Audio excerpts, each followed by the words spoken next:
So we're here with Dan from Shac Scales, and we have about a 15, 16-foot retic named Muffin that we're about to take out here, and he's going to show us how you handle a large constrictor from getting her out of her cage and onward. Let's do it. I'm going to start by saying when I got Muffin, she was just a little baby, and she was very defensive, man. Very biting. If I put her down and I'd go to pick her up, she'd pee all over the place, urate. And she was like that up until like over 6 feet. She was very scared of everything. I put a lot of time. It's all about putting time. You don't give up. You get these guys and you just got to put the time in, man. Give them a chance because a lot of times they're just scared and nervous. My wife has seen certain situations. Like Muffin got up here the other day and I had to pull her down, and my wife was like, that was so sad. Muffin looked so scared. Because she was scared. And no, I mean, like, they're just total big babies. But they're not all going to be like this. And you can see she's in her hive box, and her nose is right there. So I'm not going to slide this open. And you don't want to slide the cage and be sitting right in front of that, because if she's sleeping, she's not. I can see her tongue moving. But not only if she's sleeping, this is how she gets fed. The cage gets open, and then the food gets put in front of her. If she's sleeping, she could be surprised. In the wild, they'll sit on a trail for days sometimes. We're just waiting for something, and they can't miss that meal. So the first sign of movement, they're just going to wake up and explode. That has happened before. I'll go to start opening the cage, and she'll wake up and just hit the glass. And it's like, you goofball, just relax a little bit. So I'm not going to sit right here when I open this. I am going to stand to the side.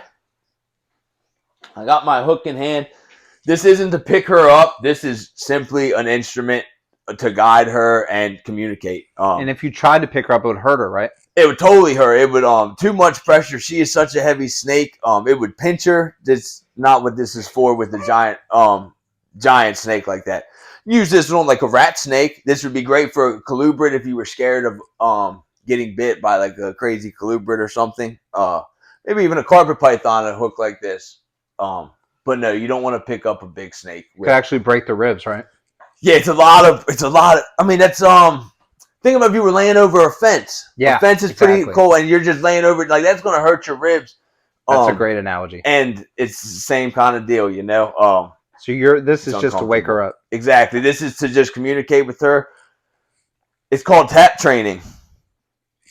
You do it when they're very little. You drop the hook every time, and they hear that tap, and that's when they know. No. Tap training is you open the cage, and if you're going to feed them, I don't touch her with anything, and she's going to stay. Look, like, is it food? Is it food? She's coming out to eat. I open the cage and I just touch her, and it's just to get her attention. It's to switch her mode and let her know, like, hey, we're not eating. This is going to be a social interaction. So the tap means you're going to handle her, you're going to touch her. Exactly, and they pick up on it, man. I'm telling you, she'll be hyped up for food, and you just give her a little rub. Sometimes you got to rub her neck a little bit, and she'll just slow, and it's almost a disappointment. Like, dang, I'm not eating. It's almost a disappointment. Like, dang, I'm not even going to get to eat. And she just like slowly lays herself down, and you pull her out of the cage. And that's just, they're not dumb. They're smart, and Retics, I know just from spending so much time with her, she has developed her own routine. She picks up on patterns, I guess is the word I'm looking for. And routines, my patterns and routines. Like, she knows in the morning I come in here and she's like, oh, cool, Dad will open the glass. And she comes to the glass and I open it. And then, like, when it's like an hour and a half, it's almost like she knows I'm about to go to work, and she'll make her way back to her cage and go back in there a lot of the times and curl up. And I'll be like, I gotta go to work, and I'll close the glass up. You're going to use this as like a guideline, and you develop your own routine and song and dance. I like to call it a dance. Like, we have a great little dance we do in here, me and Muffin, when she's out and about, because I have her out a lot while I'm doing my chores. See her nose right there. And she's such a good snake, though. That's I spent so much time with her. I do the tap training more times than not, but she knows the deal. A lot of times she's totally cool. She knows she's not eating. That's why she's not even. She barely even reacted to the tap. Yeah. Exactly. Doesn't react to the tap. Doesn't react to me opening the glass. She knows what the deal is.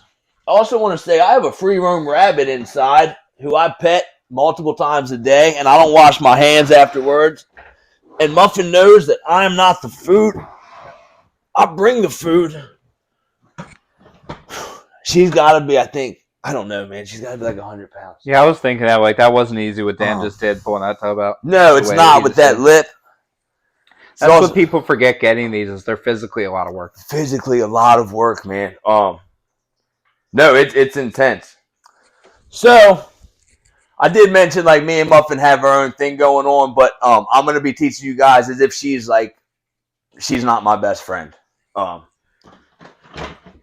So open this lid. I'm not gonna be standing in front of this lid when I open it, cause bam, and she strikes out and grabs my leg or something, you know, like I'm gonna open this lid this way, away from me. She's not gonna go up my knuckle. She doesn't want this little fingertip. You know what I mean? As long as she's not striking at me, you're fine. If it's venomous, totally different story. I don't know anything about that personal experience, but like, yeah, you don't want your fingertips there for venomous. A big snake like this is not gonna go for your fingertips. I'm gonna pull this away, see where her head is, even though I knew where it was already. Right. I'm already moving. I'm behind the hole. She could have already motioned. Motion. What? She could have definitely moved to turn around. Yep. But like you said, she knows your routine and she knows what's about to happen. Exactly. She totally does, man. Yeah. That's why she's not even doing nothing. So now the lid's off. I'm going to still introduce the tap because, and a lot of times I use the rubber side. This is just going to be colder. And just like, you know, when someone touches you with cold metal, like you'd be like, stop doing that, dude. Yeah. This is going to be a little more room temperature.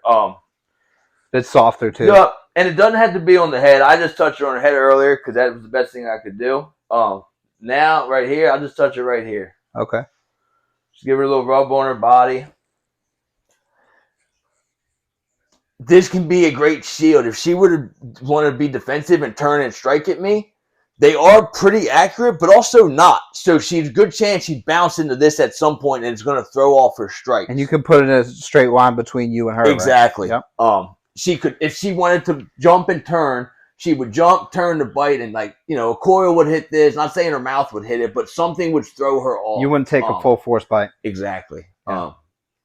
She's just such a baby. I love this snake like with all my heart, man. You guys don't even understand. Dan actually works with her quite a bit, you guys. Oh, every day. If I had an hour long, because okay, so sorry, start back over. They're sitting in here. I've already touched her, break her attention. She knows she's coming out, not getting fed. So yeah, I'm gonna go in. You don't want to grab up near their head. You don't want to grab near their tail. You want to grab. I like to grab her. I don't want to say a third of her body because she's 16 feet long. Yeah. So like the first like 3 feet or so down, like right here, and I'll scoop her up this way. Grab her like that, and then see this coil here? I'll grab this bigger coil. Okay. So that you're supporting a lot of her weight? Supporting a lot of her weight. So then some of her tail's going to drag out of the bucket, but most of her is in my arms. She's going to try to hang on with her tail. I'll get her tail for you. All right. And since I'm going to be cleaning her, I'm going to walk her over here. I got Kyle with me, which is important. You have a big snake. You want somebody to be with you or be home. A lot of times my wife is in the other room. Yeah, just so you could call them if you got wrapped up or something, right? Exactly. Muffin being the way she is, she's going to want to go home. More than likely.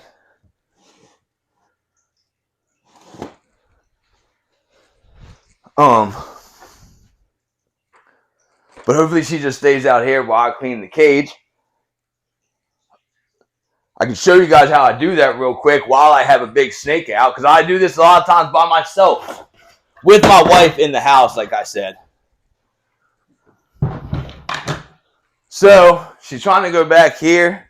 Muffin's also real smart, and a lot of times she knows better. So she'll like go somewhere, and if I give her the chance, she usually turns around. I don't usually have to stop her. Okay, I was wondering about that actually. See her coming out she literally already? did that, yeah. She's not dumb at all. So she's over there doing her thing. I start by rolling this paper up. Just a little pee accident today. A couple of them actually. But still, she gets clean. She gets clean no matter what. Oh. So I got this there. Paper towels. I clean with chlorhexidines. I need to get, I hear about the 4-H. What's it called? F10. F10, 4-H Park. Yeah, I use that. I hear good stuff about F10. I want to get that. I'm just using the rest of this up that I have. I think they're pretty similar, actually. Yeah, no, I don't hear bad things, but and I know I mean, also why switch was not broken, but also sometimes you gotta keep up with the times and new things are beneficial. So I'm watching her spray it down. And yeah, she's definitely a good distance away. Yup, always safe distance away. I used to live in an apartment. Kyle probably put some music or something over this because it's going to be loud.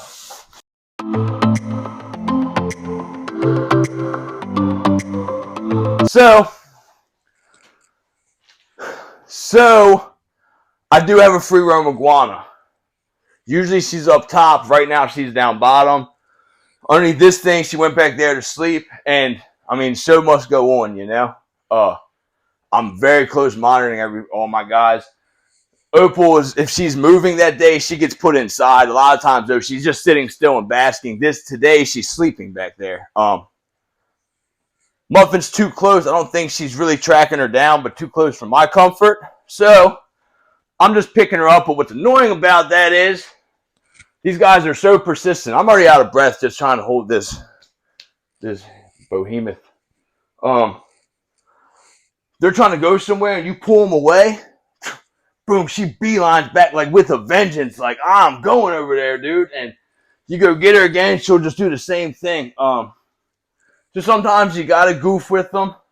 Let them get their smell. It's like a dog, walking a dog, and like you got to let them smell the hydrant, you know? Because if you don't, then they just get upset or want to pull backward. So you just let her get her smell out. And then what I'm going to do is I'm going to grab her and oh, don't flip around, Looney Lou. I'm going to grab her and pull her over here.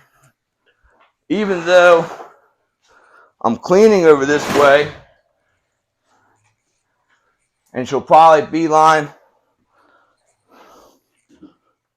She'll probably treat me like a tree.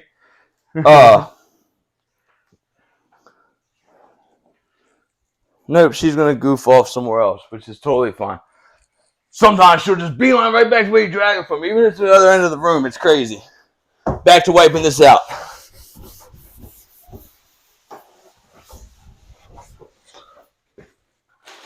Cage is wiped out. I already have the paper pre-cut. She's creeping back towards me. So you just got to pay attention, man. So I'm going to feed this paper down. I see her coming through the bucket there. And now I'm out of dodge. Jump over this side. She's just exploring, though. She's not paying attention to me whatsoever. It's just more of the principle and staying safe.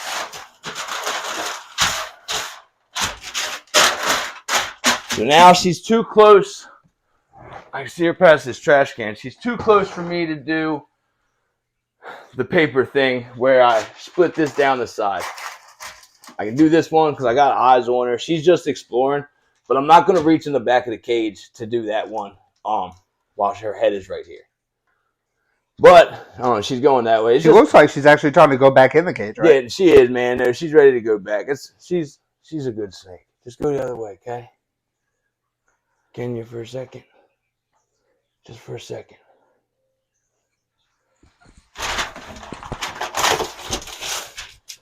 That's done. Then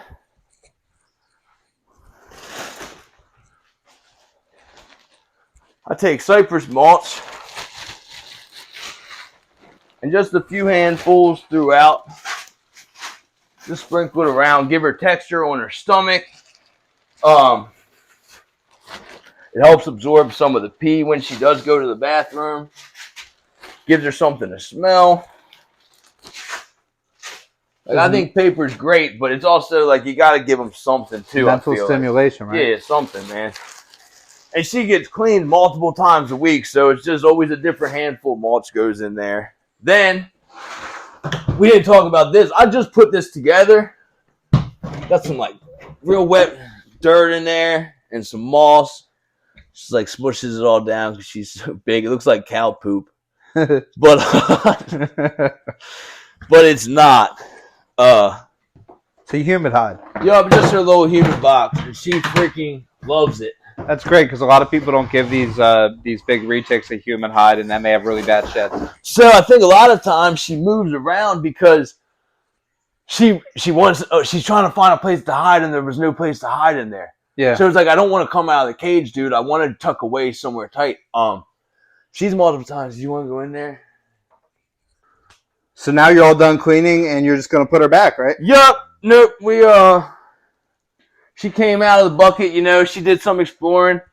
Just a minute ago, she was about to go back home, and we did some social media shooting. And then look, now I put her right in front of her cage, and she won't go back home because I said it out loud. And she'll typically just put herself back, right? All the time, man. She'll do some exploring, and then when she's done, she goes home. She does also. She just likes her glass to be opened, and she'll sit there.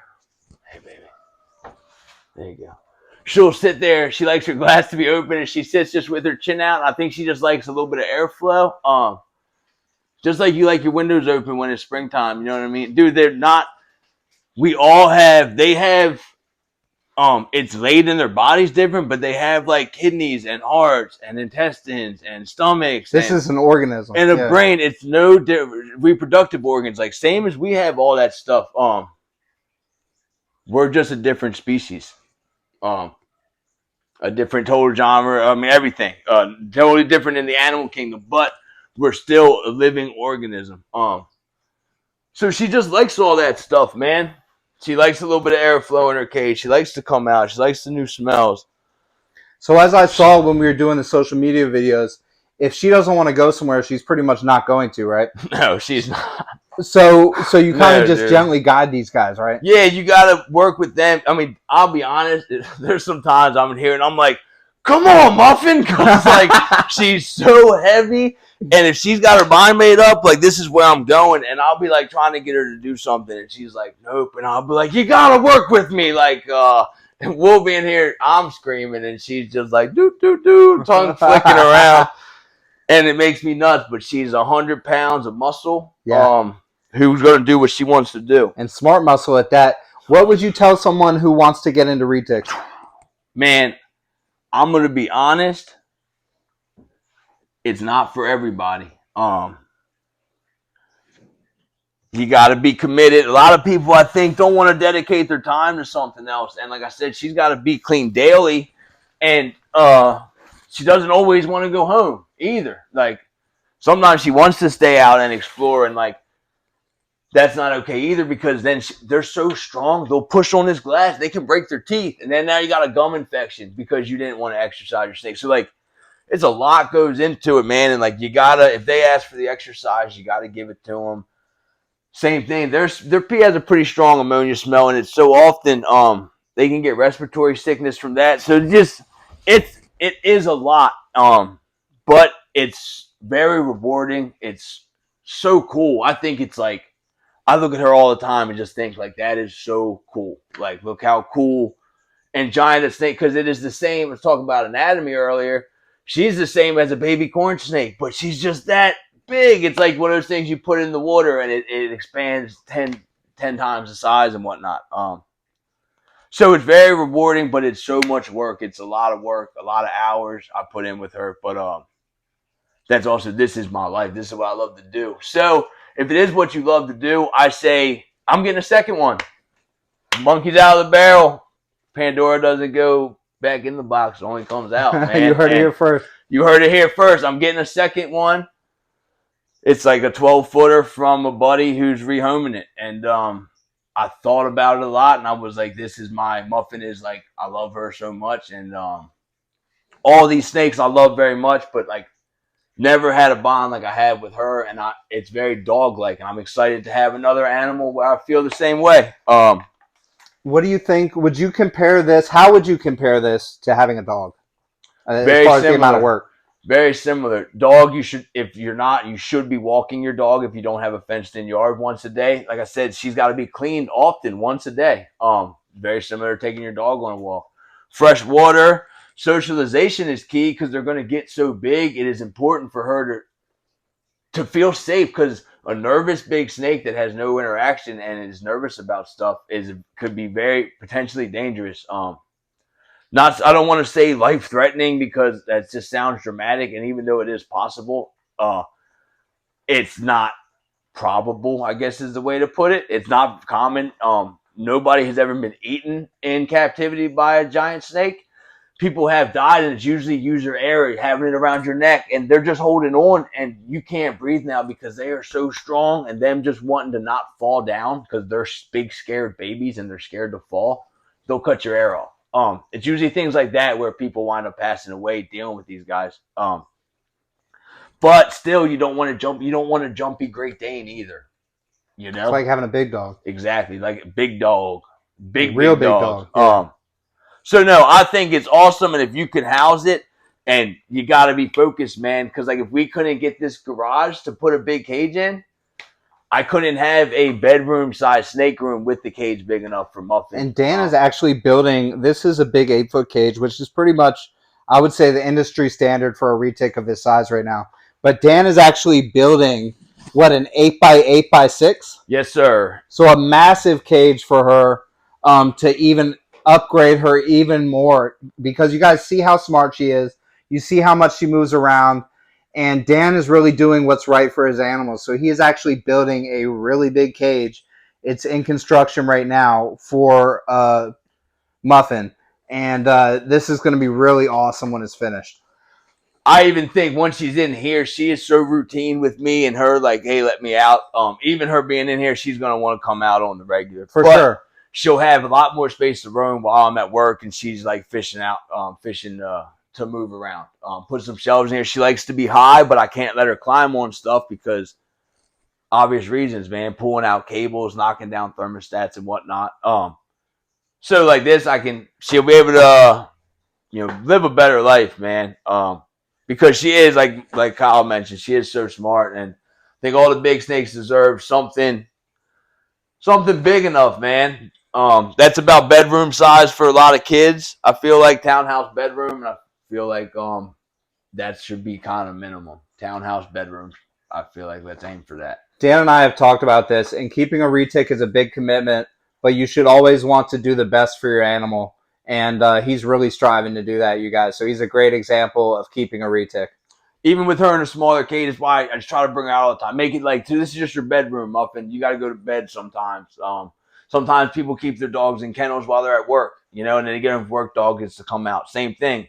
I get home from work, Muffin gets to come out for a few hours. I try not to treat her any different because she is such a giant snake in such a small enclosure. Like, let's just say it how it is. That's a small enclosure for a snake like that. So her coming out is my way of trying to balance out the two. And then this is my way of trying to make up for how she's been living. So keep giving back to your guys, man, and they'll just keep paying off towards you too, because this is my happy place. I love being in here. Absolutely. So, and if you're not ready to do something like this for your snake, you definitely shouldn't be getting a snake that gets that big. No, just wait. You don't need it's not necessary, Wait until one day you feel like, okay, even if you have like, okay, I'll give you this 5-year plan. In 5 years I'll have the garage. So I'll get the retic now and she'll be ready in 5 years. You know what I mean? If you really feel like you're gonna do it, man, then like follow your dreams. Don't give up on a dream, but also it's not something to take lightly. Absolutely. Well, you guys, Dan has shot this great video with us, and you should definitely check him out. All his links are in the description for Shac Scales. And Reptichip, our sponsor, is linked in the description as well. Here you can see the beautiful Shac Scales shirt. And you guys have a wonderful day.